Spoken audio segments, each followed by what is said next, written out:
Chapter 3. Feeling around with sense organs. We have 5 sense organs. These are eyes, ears, nose, tongue and skin. Our sense organs help us know and feel the world around us. They are sometimes called the windows of our body. The sense organs pass on information to the brain with the help of nerves. The brain acts fast on the information received and gives immediate orders for the right action. Let us learn about the sense of touch, sense of smell, and sense of vision. Sense of touch. Our skin helps us touch and feel. By touching, the skin can feel heat, cold, pain, or pressure. The skin is the largest organ of the body. It has millions of tiny sensors called nerve endings. They give information to the brain about the things that come in contact of the skin.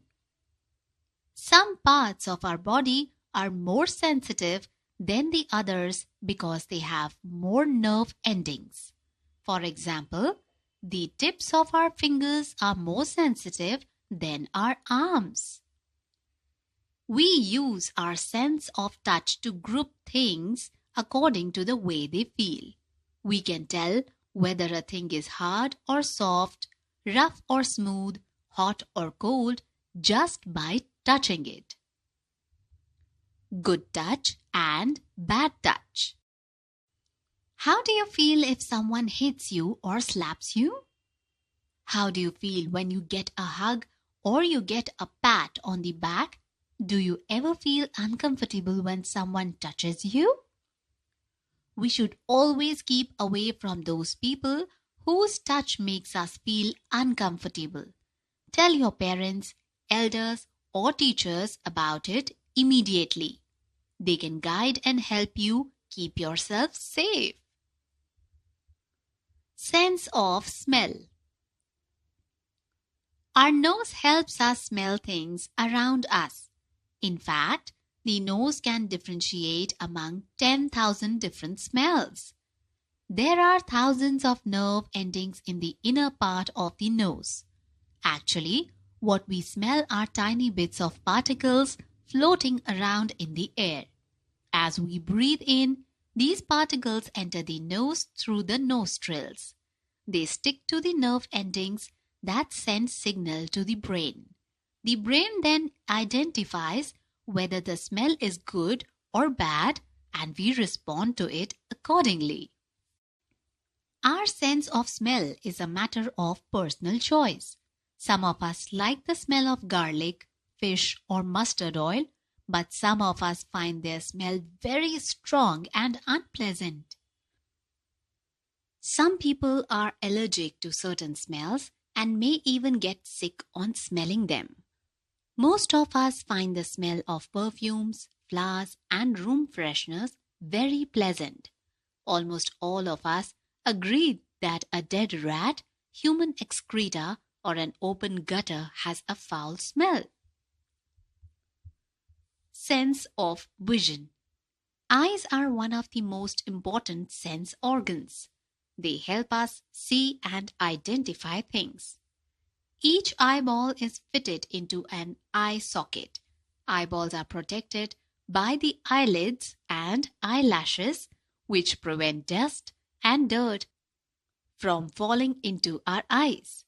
The colored circle in the eye is iris. The front part of the eye is covered with a transparent part called the cornea. The black spot in the center of the iris is pupil. Light enters the eyes through it. A sensory nerve called the optic nerve connects the eye to the brain. The brain produces a three-dimensional image of whatever the eyes see. We can see where a thing is and how far it is from us. We can also see how fast something is moving. When there is dim or no light, we cannot see much at first. Eyes take some time to adjust in the darkness, and slowly objects start getting visible. Differently abled people. All our sense organs work together to let us sense and feel the world around us. However, there are some people who cannot hear or see. To know and sense their surroundings, these people have well-developed sense of smell and touch. Such special people are called differently abled people. People who cannot see are called visually challenged people. They use their acute sense of touch to read and write. They use a special script known as the Braille for reading. The Braille system was devised by Louis Braille in 1824. Louis Braille was himself a visually challenged person. Braille script is a special kind of code where 6 raised dots are arranged in a particular pattern for every letter of alphabet. Visually challenged people read them by moving their finger on the raised dots. People who cannot hear are called hearing impaired. They use a special sign language to communicate.